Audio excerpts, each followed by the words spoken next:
Now, these real people live in a context. Right now, I'm sitting in the basement of my house. I look out the window. I could turn the camera, but I'm not going to get up to bother to do it right now.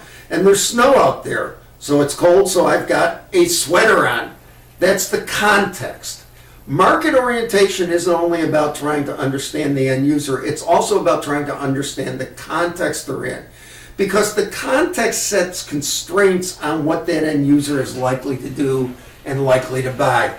If I am buying stuff to use at home, I may approach it differently and have different price thresholds than if I was buying it to use at work, where I may not even be allowed to buy anything. I may have to go and get approval from somebody to buy. So these contexts very much shape what people are looking for out of technology. Typically, when we look at the context, we'll see that there's a couple of things that are very important. When you get in your car, what's really important? It's safe.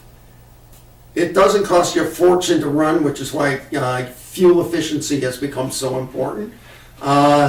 It starts reliably. And after that, we're into the stuff like I may want a great sound system, or gee, I have a bad back, I want a nice seat. Typically, people can only keep 3 or 4 things in their mind as buying criteria, major buying criteria anyways, at any one time. So we want to try and figure out what those 3, 4, 5 major things are. And the way we do this, we look at the context in light of who the end user is, and that interaction helps constrain what's going on so that we can begin to eliminate things and thus winnow down towards what might be the viable candidates for what's the important criteria for buying. That's the trick to figuring out where we're going to go to select an application to move this technology to market. Let's take an example. I have a piece of sapphire. I can use it to make watch crystals, or I can use it to make the windows on solar collectors. Sapphire is very hard, can take a lot of heat. If I'm making watch crystals, if the sapphire is expensive, it doesn't make sense because I'm selling these watches, unless I'm doing very high-end watches, I'm selling these watches for $5, $10. On the other hand, the cost of the solar collector is substantially higher because it's part of a piece of machinery. It's generating revenue by collecting energy and putting energy back out, so I can offset the cost of it. And in that context, I can pay more.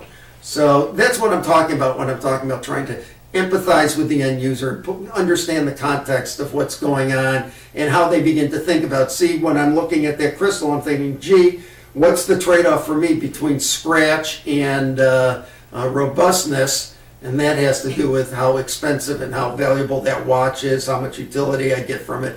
On the other hand, in the solar collector, not only am I thinking value, robustness, all those kinds of things, but I'm also thinking, well, gee, if it lasts longer, I can recoup the price because I'll make more electricity and I can sell the electricity. Okay, enough on market orientation. Read up on it, you'll get a much better understanding of it. And let's go to the next topic in the next session, which is why do we even care about technology?